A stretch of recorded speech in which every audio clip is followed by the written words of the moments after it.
These are instances this decade that fans were just tortured by watching. The 82-game grind combined with the strict, constantly changing nature of the NBA creates a ton of controversy, but whether they're awkward, over-the-top annoying, or just ridiculous, here's the top 7 cringeworthy NBA moments of the 2010s. For new NBA fans, sit back to learn about the most awkward altercation potentially in NBA history.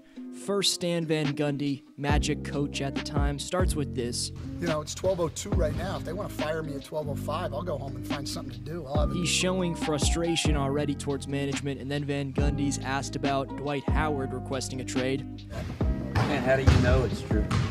I was told it was true by people in our management. But it only gets better because Howard then shows up, of course not knowing anything his coach just said, and not even knowing that Stan knows he requested a trade.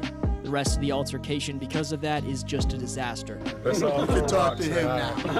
All right. Dwight, are the stories true about? Come on, man.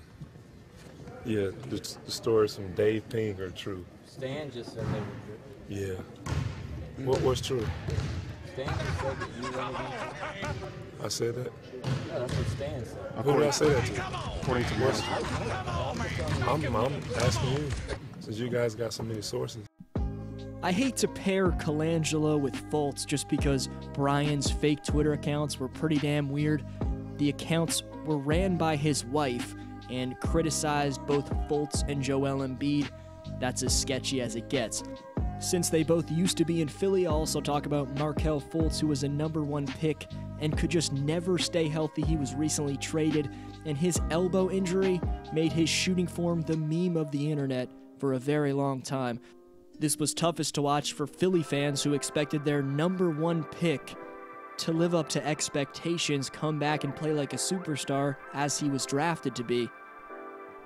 Raptors announcer Matt Devlin, in a typical road trip to Washington, on the air began to talk about how he didn't know who Wale was because he was sitting courtside, and also that Wale wasn't in Drake's league. There's somebody on Twitter that can tell me exactly if they've ever heard of Wale.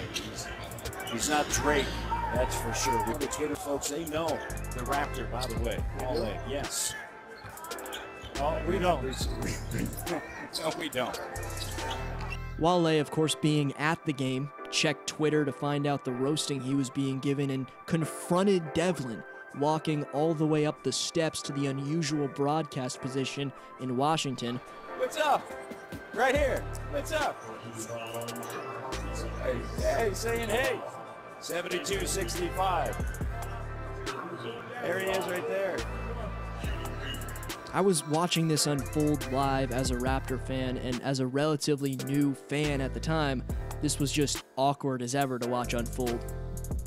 Before the top 5, quick shout out to Swensation55 with the long answer as usual. Given 3 reasons he's predicted all season that the Raptors will win the East. Every answer, regular comment is much appreciated. This is potentially the last Community Speaks ever. Let me know what you think about that down below. But I'll have a video out Saturday night, and the top 5 winners will be announced. In 2011, the Big 3 for the Heat got incredibly confident, up 2-1 on the Dallas Mavericks. So much so, they were mocking the reports of Dirk's sickness by coughing. Oh, did y'all hear me cough? I think I'm sick. Hey, this weather, man. Weather is crazy. It's hard to go from 85-degree weather and then go to 90. It's cringeworthy most of all because James was having a horrible series entering Game 4. He didn't break out after that. Dallas eventually pulled off the upset, but more so, this was just classless. Dirk was the opposite of that in his response.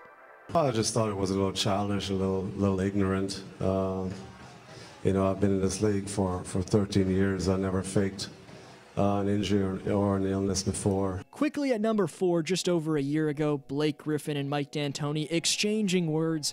Player versus coach is something you rarely see in the modern NBA, but as you can see, Mike D'Antoni doesn't show any respect here and ends up enticing an entire conflict.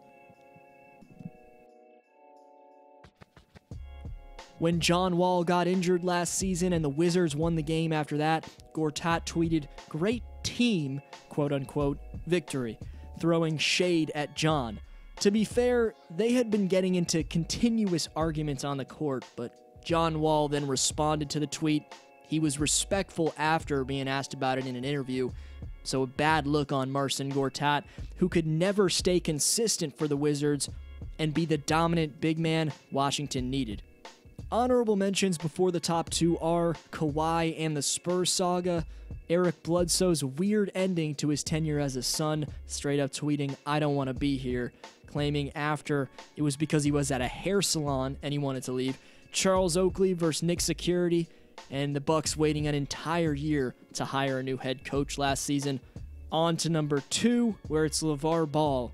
And how is Lavar Ball not number 1 on this list? You'll see in a minute, but his spree of taking over the internet was as hard to watch or entertaining for others as ever. But more importantly, for Lonzo Ball, this was the worst thing.